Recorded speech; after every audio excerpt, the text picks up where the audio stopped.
Olá pessoal, tudo bem? A tia espera que esteja tudo bem com vocês, que vocês tenham passado uma boa semana, né? A tia sabe que essa semana foi uma semana tensa, tava todo mundo nervoso, né? Porque era uma semana de prova, mas eu sei que vocês estudam bastante, né? Então vocês devem ter se dado muito bem nessas provas e para dar uma aliviada, né? A tia trouxe para vocês essa pintura aqui, ó.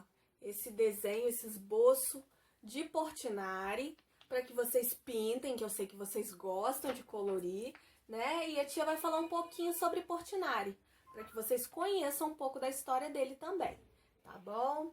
Deixa eu colocar o óculos aqui, que a tia tá um pouquinho cegueta, só para te enxergar um pouquinho melhor. Vamos lá.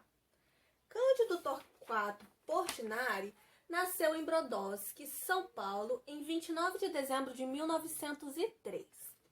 Pintor, gravador, ilustrador e professor, iniciou a pintura na decoração da igreja de Brodowski em 1910. Começou seus cursos na Escola Nacional de Belas Artes do Rio de Janeiro, depois disso. Tá? A tia colocou aqui, ficou faltando um detalhezinho, mas a tia vai falar sobre ele aqui no meu resumo, tá bom? Então, como eu disse, nós vamos falar sobre Cândido Portinari. Ele viveu de 29 de 12 de 1903 a 6 de 2 de 1962. Então, ele viveu 58 anos. Além de pintor, ele também era artista plástico. Pintou mais de 5.000 obras de pequenos esboços e pinturas de porções padrão, como Lavrador de Café, até gigantescos murais como painéis de guerra e paz presenteados à sede da ONU em Nova York em 1956. Então ele fazia de pinturas pequenas a painéis gigantescos, né? Então ele era um artista bem diferenciado, né? Então ele fazia as suas obras aonde ele poderia fazer. Em 2010, graças ao esforço do seu filho, elas retornaram à exibição no Teatro Municipal do Rio de Janeiro. Então, algumas pinturas de Portinari ficaram um pouco esquecidas, assim, né? Então, o seu filho se esforçou bastante para que algumas obras voltassem, né, a ser conhecidas, ser conhecidas por pessoas que não conheciam e serem relembradas, né, já que elas tinham grande importância.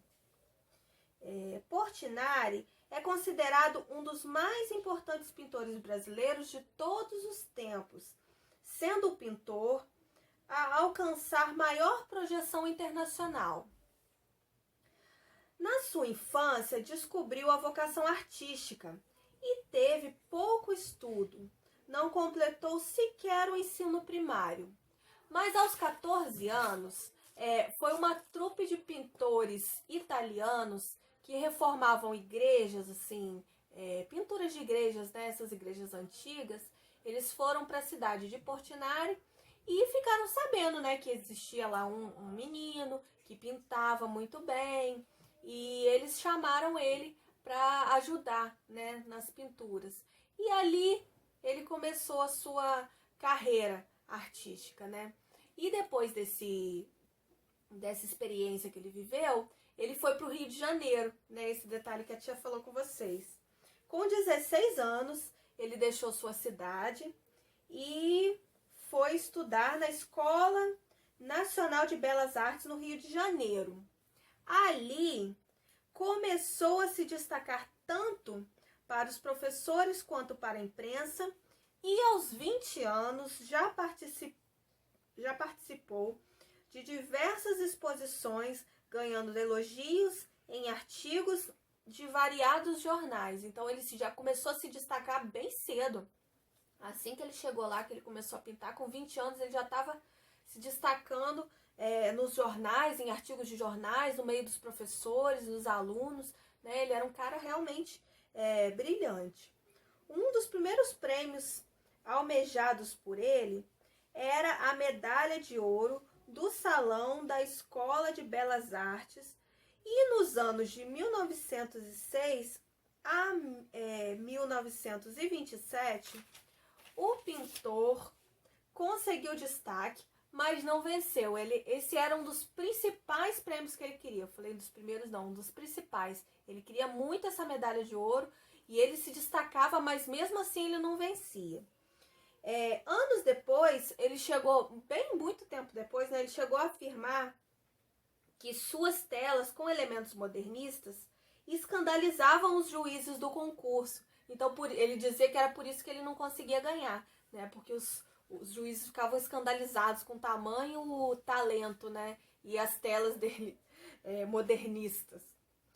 Mas em 1928, Portinari deliberadamente prepara uma tela com elementos acadêmicos tradicionais e finalmente ganha a medalha de ouro e uma viagem à Europa. Então, como quando ele pintava assim temas muito modernos, muito diferenciados, ele não se destacava, aliás, ele se destacava, mas ele não ganhava. Então ele pensou assim: vou pintar uma coisa mais normal e quem sabe, né, eu consiga ganhar. E aí realmente ele ganhou essa medalha que ele tanto queria e uma viagem para a Europa. E 2 anos que ele passou vivendo em Paris foram de intensivos conhecimentos e mudanças no seu estilo. Lá ele teve contato com outros artistas famosos e conheceu Maria Martinelli, uma uruguaiana com quem ele passou o resto de sua vida. Então, lá em Paris ele conheceu a esposa, né, a pessoa com quem ele se casou. Eu vou colocar a foto deles aqui para vocês verem. E lá ele também começou a ver maneiras diferentes de se expressar. Então lá também foi assim uma escola para ele, né? Foi onde ele aprendeu outras maneiras, né, de pintar, outros estilos de pintar. E aí ele começou a diferenciar um pouco o jeito como ele pintava. E em 1931, Portinari voltou para o Brasil, renovado. Mudou completamente a estética da sua obra, valorizando mais as cores e a ideia das pinturas. E aos poucos, o artista deixa de lado as telas pintadas a óleo e começa a se dedicar a murais e afrescos, ganhando nova visibilidade entre a imprensa. Então, né, ele veio com uma ideia diferenciada, deixou um pouco de lado as telas, né, que eram pintadas a tinta a óleo, e começou a fazer coisas diferentes, começou a fazer murais, começou a fazer afrescos, e isso fez com que a imprensa voltasse a olhar para Portinari de novo, né, como um artista diferenciado. Ele expôs 3 telas no Pavilhão Brasil da Feira Mundial em Nova York, em 1939. Na década de 1940, Alfred Barr, diretor do Museu de Arte Moderna em Nova York, compra a tela Morro do Rio e imediatamente expõe no MoMA, ao lado de artistas consagrados mundialmente. O interesse geral pelo trabalho do artista brasileiro fez Barr preparar uma exposição individual para Portinari em Nova York. Nessa época, ele fez 2 murais para a Biblioteca do Congresso em Washington. Então, assim, depois que ele fez essa exposição das 3 telas no Pavilhão Brasil da Feira Mundial em Nova York, né, e o diretor do Museu de Arte Moderna em Nova York expôs esse quadro dele, ele começou a ter destaque internacional, né? Tanto que ele fez esses quadros para a biblioteca no Congresso em Washington. Ele foi convidado para fazer essa exposição individual. Então, Portinari começou a ser projetado de forma internacional. Em 1952, uma anistia geral fez com que Portinari voltasse ao Brasil. No mesmo ano, a primeira Bienal de São Paulo expôs a obra de Portinari como um destaque em uma sala particular.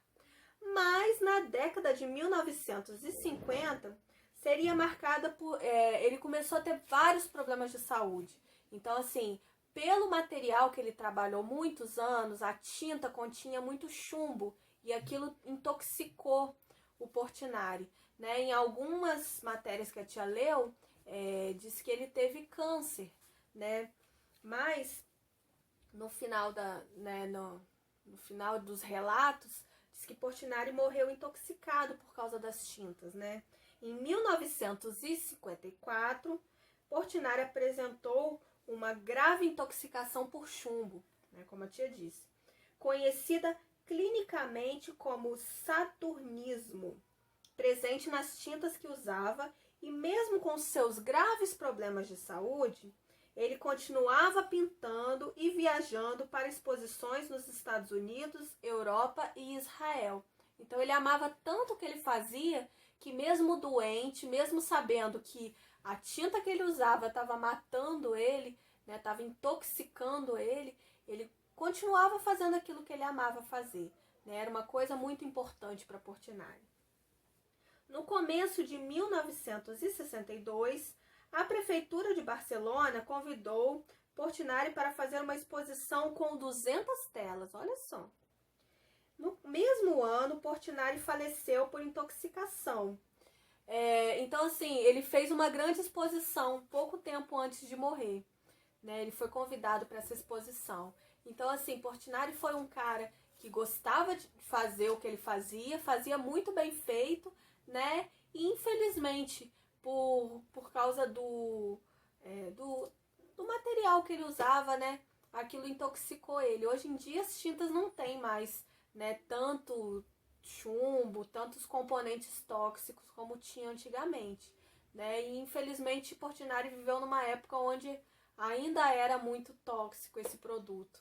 Mas mesmo assim ele deixou pra gente várias obras, a tia colocou, né, no vídeo várias fotos das obras de Portinari, e a tia veio trazer para vocês conhecerem um pouquinho.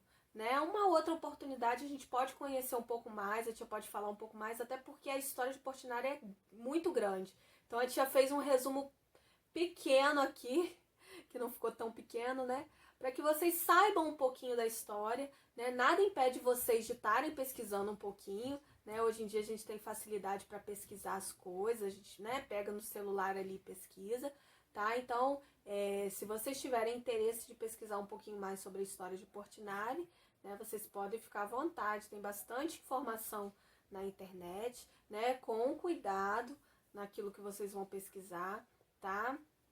E a tia espera que vocês fiquem bem, né? A gente vai dar um recesso aí de alguns dias, né? Então descansem, brinquem bastante, para que vocês voltem bem renovados para a gente estudar mais, tá bom? Então fiquem com Deus e até a volta, tá, gente? Tchau para vocês!